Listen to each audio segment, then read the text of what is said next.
عطا طاہر صاحب، آپ کی جانب سب سے پہلے، چونکہ میاں نواز شریف صاحب کی آمد ہے، سوال یہ بنتا ہے کہ ان کو اتنا وقت دے دیا جائے گا اور آپ ان کے لیے بیل، حفاظتی بیل لینے میں کامیاب ہو جائیں گے، اور جو عدالتی معاملات ہیں آپ وہ آرام سے ختم کر دیں گے اور وہ اہل ہو جائیں گے الیکشن لڑنے کے لیے، چونکہ الیکشن جو اب کہا جا رہا ہے وہ تو جنوری کے اندر ہے؟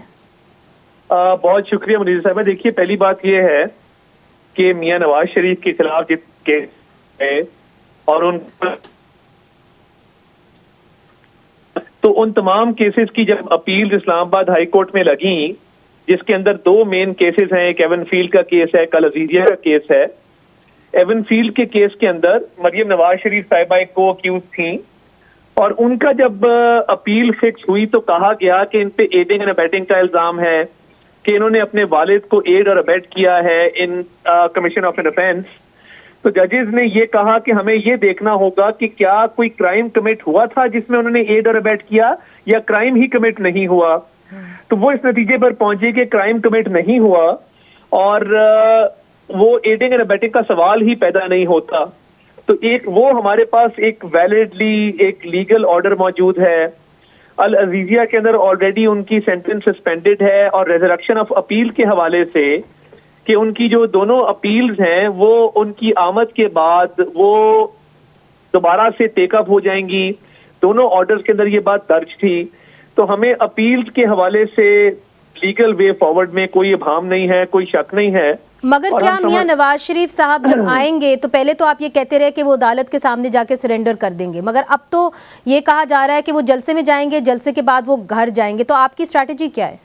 دیکھیے، پہلی بات یہ ہے کہ اپیلز کی سٹیج تو بہت بعد میں آنی ہے، مگر ہم یہ سمجھتے ہیں کہ ہمارا ایک اچھا کیس ہے پروٹیکٹیو بیل کے لیے. اس پہ ہماری قانونی مشاورت بھی چل رہی ہے، اور پروٹیکٹیو بیل جو ہے وہ ایز آف رائٹ ہے. اور کئی پریسیڈنٹس موجود ہیں کہ ایک شخص جو ادھر موجود نہیں ہے اور قانون کے سامنے ابھی پیش نہیں ہوا، عدالت کے سامنے پیش نہیں ہوا، اس کے لیے پروٹیکٹیو بیل حاصل کرنے میں مجھے نہیں لگتا کہ ہمیں کوئی دقت ہوگی. ٹھیک ہے، اور جب ٹائم آئے گا تو ہم پروٹیکٹیو بیل اپلائی کر دیں گے. ٹھیک. عابد زبیری صاحب، آئی نو کہ آپ کا شاید اس کے اوپر ایک ڈفرینٹ اوپینین ہے. آپ کو کیا لگتا ہے کہ جس طرح میاں نواز شریف صاحب واپس آئے تھے ہم نے دیکھا کہ 2018 کے اندر ان کو جہاز سے ہی آلموسٹ گرفتار کر لیا گیا تھا، ان کو اور ان کی بیٹی کو، یہ کیا پھر سے ممکن ہوگا؟ دیکھیے، اس وقت سچویشن دوسری تھی. اس وقت میرے خیال سے ان کو سزا نہیں ہوئی تھی کسی کیس میں، تو وہ انڈر ٹرائل پریزنر ہوں گے، لیکن ان کو گرفتار کر لیا، بیل نہیں لی ہوگی ان لوگوں نے. پروٹیکٹیو بیل وہاں تو کیس بنتا تھا کہ وہ آ رہے تھے تو ان کی بیل لینی چاہیے تھی کہ جہاز سے وہ لینڈ کریں اور کورٹ تک پہنچنے تک ان کو بیل دے دی جائے، پروٹیکٹیو بیل، تاکہ وہ کورٹ کے سامنے سرینڈر کریں اور اپنی بیل لے لیں، جو بھی طریقہ کار ہوتا ہے. لیکن میرا ویو ہے، آپ کے پروگرام میں پہلے کہہ چکا ہوں کہ جی میرے حساب سے کہ یہاں دیکھیں تھوڑا سا فرق یہ ہے کہ یہاں وہ سزا یافتہ ہیں کیس میں. اب یہ فرما رہے ہیں کہ ایک کیس میں ختم، مجھے نہیں پتا وہ ایون فیلڈ ختم ہو گیا یا عزیزیہ ختم ہو گیا، نہیں ختم تو نہیں ہوا، لیکن یہ بھی فرما رہے تھے کہ یہ ختم ہو گیا. تو اب دوسری بات ہے کہ مجھے یہ بھی نہیں میرے علم میں ہے کہ وہ ججمنٹ سسپینڈ ہوئی ہے. جہاں تک میرے علم میں ہے کہ وہ ایبسکانڈر ڈکلیئر کر دیے گئے تھے، کیونکہ وہ جیل سے گئے تھے. جہاں تک ہمیں یاد ہے کہ کورٹ میں جیل میں تھے، he was a کانوکٹ in jail, تو وہاں سے ان کو دی تھی، لیکن وہ 4 ہفتے میں آنا تھا، شاید وہ نہیں آ سکے. وہ اس کی وجہ مجھے نہیں معلوم، لیکن میرے حساب سے ان کا یہ نئے جورسپروڈنس ہوگی کہ ایک کانوکٹ جو واپس آ رہے ہیں، ایبسکانڈر بھی ڈکلیئر ہو چکے ہیں، کہ ان کو پروٹیکٹیو بیل مل جائے. ہو سکتا ہے میں غلط ہوں، اور فوجداری حسن رضا صاحب سے پوچھ لیتے ہیں، آپ تو جج بھی رہ چکے ہیں. ہاں جی، بالکل عابد زبیری صاحب کی بات کو میں تائید کرتا ہوں، کیونکہ اسٹیٹس جو ہے میاں نواز شریف صاحب کا وہ ایک ملزم کا نہیں ہے. ان کا اسٹیٹس جو ہے وہ ایک سزا یافتہ مجرم کا ہے. قطع نظر اس کے کہ میں ان کی سزا کو غلط سمجھوں یا صحیح سمجھوں، لیکن ایک کورٹ آف لاء نے ایک ان کو سزا دی اور اپیل پینڈنگ ہے. اور ایڈمیٹڈلی جس وقت وہ یہاں سے تشریف لے کر گئے اس وقت تک سزا سسپینڈ نہیں ہوئی تھی، بالکل نہیں ہوئی تھی. وہ تو بعد میں ہوئی ہے. تو پروٹیکٹیو بیل یہ فرسٹ انسٹانس کا کیس ہوگا کہ اگر جو کنوکٹڈ پرسن ہیں ان کو اس طرح پروٹیکٹیو بیل ملے گی. میرا خیال ہے کہ صرف جو انڈر ٹرائل پرزنر ہے اس کو پروٹیکٹیو بیل اگر وہ جائے تو وہ پھر پروٹیکٹیو بیل سیک کر سکتے ہیں اور اس کو دیتے ہیں. وہ بھی خاص لوگوں کو ملتی ہے, عام بندے کو اس طرح پروٹیکٹیو بیل نہیں بنتی کہ وہ اگر یو کے میں یا امریکہ میں یا دبئی میں ہو اور اس کو پروٹیکٹیو بیل تو دے ان کو پہلے آ کے سرنڈر کرنا پڑے گا. سرنڈر کرنا پڑے گا. اور اگر وہ سرنڈر نہیں کرتے تو پھر جو لا انفورسنگ ایجنسیز ہیں وہ اپنا کردار پلے کر سکتی تو ہیں. He can be arrested. He can be arrested. Ata Tahir صاحب, یہ دو سینئر وکیل بیٹھے ہیں جی ہے جی کہ ان کے دیکھیں العزیزیہ کا سینٹنس سسپینڈڈ ہے, ان کی جو کنوکشن برقرار ہے وہ ایون فیلڈ کے اندر تھی. ایون فیلڈ میں جب ان کو میڈیکل بیل گرانٹ کی گئی تو اس کے اندر ایک پہلی دفعہ سی آر پی سی کی ایک سیکشن انووک کیا گیا جس کے تحت پروونشل گورنمنٹ کو کہا گیا کہ آپ بیل گرانٹ کریں گے. اس کے تحت اس وقت کی پنجاب حکومت, جو پی ٹی آئی کی پنجاب حکومت تھی, انہوں نے بیل گرانٹ کی. تو اب جہاں پہ اسپیشل سرکمسٹانسز ایگزسٹ کرتے ہیں اور ایک شخص کو میڈیکل بیل ملی ہائی کورٹ سے اور وہ میڈیکل بیل ایکسٹینڈ کی ایک پروونشل گورنمنٹ نے, تو اس پروونشل گورنمنٹ کو اپروچ کرنے کے لیے کیا ہمیں پروٹیکٹیو بیل کا رائٹ نہیں ملے گا؟